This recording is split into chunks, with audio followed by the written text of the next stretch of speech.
የቱርክ ፕሬዝዳንት ረቺፕ ታይብ ኤርዶሃን በኢትዮጵያው ጠቅላይ ሚኒስትር ዶክተር አብይ አህመድ ግብዣ ነገ ማክሰኞ አዲስ አበባ ይገባሉ ተብሎ ይጠበቃል።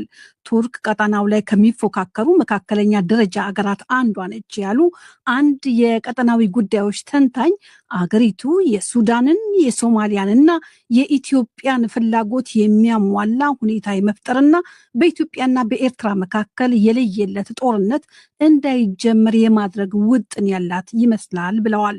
የአፍሪካ ህብረት የአህጉሩ ቁጥር 1 ግብ ነው ያለውን በሱዳን ዘላቂ ቅድመ ሁኔታ የሌለው ሁሉን ያካትትና አስቸኳይ የተኩስ አቁም እንዲደረግ ጥረት ላይ መሆኑን ትናንት አስታውቋል። ተንታኙ የዚህ አካባቢ ሀገራት የውስጥ ችግር ከውጭ ኃይላት እያደገ የመጣ ፉክክር ጋር ተደምሮ በቀጠናው ያሉ ግጭቶች እንዲወሳሰቡ ቀጠናዊ ድርጅቶች አቅማቸውን እንዲያጡ አድርጓል። አልፎም ፖለቲካዊና ተቋማዊ መፍትሄ የሚሹ የውስጥ ችግሮችን ውጪ ያለን ኃይል ተጠቅሞ የመፍታት ልማድን አሳድጓል ብለዋል። የአዲስ አበባው የዶቼ ቬለ ወኪል ሰለሞን ሙጬ ተከታዩን ዘገባ ልኮልናል። የቱርክ መንግስት ፕሬዝዳንቱ ነገ በኢትዮጵያ ያደርጉታል ያለውን ጉብኝት አስመልክቶ ሲገልጽ በኢትዮጵያ ድርድሮች የተጠናቀቁባቸው የተባሉ ግን በዝርዝር ያልተጠቀሱ ልዩ ልዩ ስምምነቶችና ሰነዶች ይፈረማሉ ተብሎ እንደሚጠበቅ ጠቅሷል። ቱርክ ኢትዮጵያ ከራስ ገዟ ሶማሌላንድ ጋር የወደብ አጠቃቀም ስምምነት መፈረሟን ተከትሎ በኢትዮጵያና በሶማሊያ መካከል የተከሰተውን የለየለት የዲፕሎማሲ መካረር በአንካራ ስምምነት አርግባለች። ሀገሪቱ በሱዳን፣ በሶማሊያ፣ በኢትዮጵያ ያላት ግንኙነት የተለየ መልክ ያለው ቢሆንም እያደገ የመጣ መሆኑን የገለጹ አንድ ስማቸውን መግለጽ ያልፈለጉ የቀጠናዊ ጉዳዮች ተንታኝ በሶማሊያ ከሰብአዊ ድጋፍ እስከ የደህንነት ኃይላት ማሰልጠን አልፎም የባህር አገልግሎት ስምምነቶችን ወደ መፈረም ማደጉን ጠቅሰዋል። ሆኖም ጉዳዩ መመዘን ያለበት ከሶማሊያ የተቋም ግንባታና ያሉ የፖለቲካ ልዩነቶችን በስምምነት ለመፍታት መሰረት ጥላለች ወይስ አልቻለችም ከሚለው አንጻር እንደሆነ አብራርተዋል። ሞር ሀገራት ችግር ውስጥ በገቡ ቁጥር ቨልነራብል ይሆናሉና ኮንሲድ የሚያደርጉትም ነገር የበዛ ይሄዳል ማለት ነው። እዚህ ቀጠና ላይ ኢንጌጅ የሚያደርጉበትን መንገድ ስናይ ያንን ትሬንድ ልናይ እንችላለን ማለት ነው። የቱርክ ፍላጎት ቀጠናው የተረጋጋ ሆኖ ለምሳሌ ከኢትዮጵያ ከሶማሊያ ፍላጎት የሚያሟላ አይነት አሬንጅመንት የመፈለግ ፍላጎት ነው የሚመስለው። ያ ይሆናል አይሆንም ያው አስቸጋሪ ነው ለመተንበይ፣ ግን እዛ ዙሪያ ያለ ይመስለኛል ኢንጌጅመንቱ።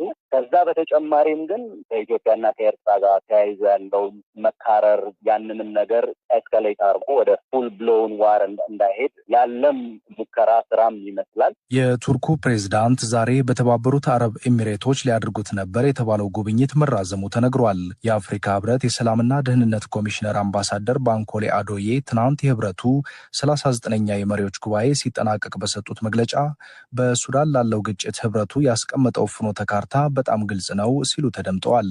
የአፍሪካ ህብረት ቁጥር 1 ግብ ነው ያሉትን ይህንን የሱዳን ችግር ለመፍታት ጥረት ላይ እንደሆኑና ይህም ዘላቂ ቅድመ ሁኔታ የሌለው ሁሉን ያካተተ አስቸኳይ የተኩስ አቁም ማድረግ መሆኑን አመልክተው ነበር።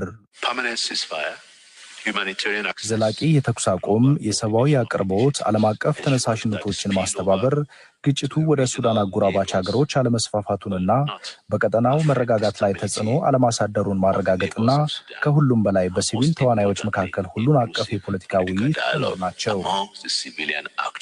የጂኦ ፖለቲካ ተንታኙ የአፍሪካ ቀንድን በተመለከተ በሰጡት ሰፊ ማብራሪያ የገልፍና የመካከለኛው ምስራቅ ሀገራት ቀጠናውን ለራሳቸው ዘርፈ ብዙ ጥቅም እየዋሉት ነው።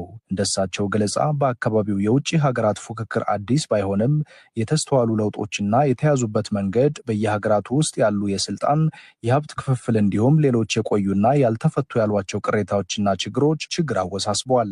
ምን ሆነ ውጤቱ ለሚለው ፍራግሜንቴሽን፣ ኢንስታቢሊቲ ኤንድ ፖለቲካል እና ኢንስቲትዩሽናል መፍትሄ ይፈልጉ የነበሩ ችግሮች ከዛ ውጪ በሆነ መንገድ እንዲፈቱ እድሉን አመቻችተዋል። ውስጥ ካሉ ሌሎች ተቃራኒ የፖለቲካል ኃይሎች ጋር ፖለቲካል ሴትልመንት በማድረግ ከመፍታት ይልቅ ውጪ ያለን ኃይል በመጠቀም ባላንስ ኦፍ ፓወሩ ወደ ራስ እንዲያዘነብል ለማድረግና ፓወር ዳይናሚክሱን በዛ መንገድ ሼፕ ለማድረግ የሚደረጉ ሙከራዎች ነው የምታየው ማለት ነው። ይሄ ደግሞ ፖለቲካን ሲቪል በሆነ መንገድ የመፍታት እድልን ሰማው አቀጭቶታል በእነዚህ ሀገር ብሎም ኮንፍሊክቱ ኮምፕሊኬትድ እንዲሆንና ለመፍታትም አስቸጋሪ እንዲሆን አድርጎታል። የሳውዲ አረቢያ፣ የተባበሩት አረብ ኤሚሬቶች፣ የቱርክ እንዲሁም የግብፅና ሌሎችም ሀገራት እያደገ የመጣ የአፍሪካ ቀንድ ፍላጎት እንደ ኢጋድ ያሉ የተመሰረቱ ቀጠናዊ ድርጅቶችን ሚናም እያዳከመና ጥቅም አልባ ወደ መሆን እየገፋቸው መሆኑንም ተንታኙ ጠቅሰዋል። ለዲ.ደብልዩ ሰለሞን ሙጬ ነኝ ከአዲስ